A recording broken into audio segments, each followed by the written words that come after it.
Let's do an international humanitarian law and geopolitical current events analysis with a focus on Russia, Ukraine, and a little bit more of a critical look at a post Scott Ritter made on his X account commenting on the tragic recent ATACMS incident in Sevastopol, Crimea, and the extremist attacks in Dagestan. A Ukrainian attack on Sevastopol using U.S. supplied ATACMS missiles.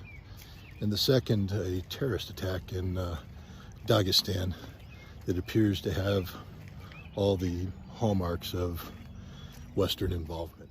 Okay, let me first just say that he has balls bigger than Frank Lucas to continue to show up at all, much less in a USMC t-shirt. But he also conveniently leaves out that there is a rich and well-documented history of ethnic violence in Dagestan, and it is Russia, in fact, that has had an abusive response to the Islamic insurgency there.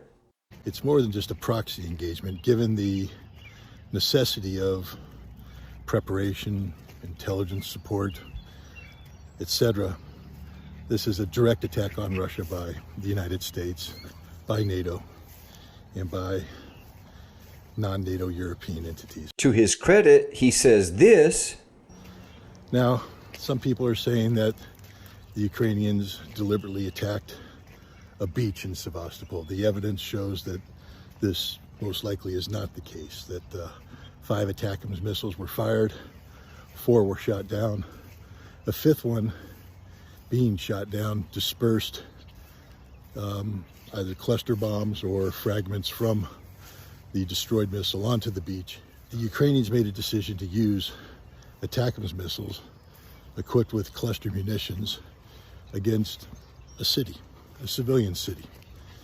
This is an act of terrorism. But then he says it was a terror attack, but he conveniently leaves out that despite Russia initially denying it in 2022 that they had used cluster munitions in Ukraine, the United Nations and Human Rights Watch found evidence of 24 such cluster munitions attacks, especially around Kharkiv. This is in keeping with the Ukrainian actions that have transpired over the course of the past years, where Ukraine since 2014 has been bombarding Russian civilian sites, cities, villages, towns, for the sole purpose of inflicting death and destruction on Russian civilians. This is an act of terrorism, and given that the ATACMS missile cannot be deployed by the Ukrainians without extensive intelligence support by the United States, this is an act of terrorism by the United States against Russia.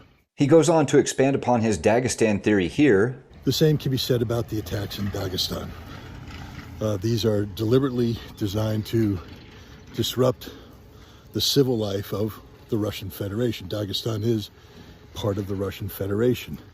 And it's also designed to engender a split between the Muslim and non-Muslim segments of Russian society. But then again, he conveniently leaves out that Putin said that he was basically going to crush the Islamic insurgency in Dagestan long ago, just like he did in Chechnya. But then Scott Ritter also talks about the CIA's supposed involvement in Chechen Wars 1 and 2. This is a tactic that goes back to the first Chechen War and the second Chechen War, where the CIA and other European intelligence agencies sought to split Chechnya away from the Russian Federation. That effort failed, and the effort in Dagestan will fail too. Carnegie, John Giddick's book, Territ Beslan, numerous other sources have slightly different takes on Chechnya with additional information. Believe who you want to there, because I'm not a subject matter expert. But in closing, here is the M74 cluster munition or bomblet. Here's all of its specifications. Here's where you can find international humanitarian law specifically regarding means of warfare, superfluous injury, and unnecessary suffering, and the use of indiscriminate weapons. Here's where you can find more information about the Convention on Cluster Munitions. At the end of the day, I'm not sure how relevant it is because, as I mentioned previously, China, Russia, Ukraine, United States, and about 30 other countries did not ratify the CCM. There's no evidence that the West has any involvement in Dagestan, and it's sad to see Scott Ritter parroting and towing the line, almost quoting Russian President Vladimir Putin verbatim on all these points, to include Russia's excuse for invasion of Ukraine, which was supposedly denazifying the Ukraine. Have a listen. The demilitarization and denazification of Ukraine.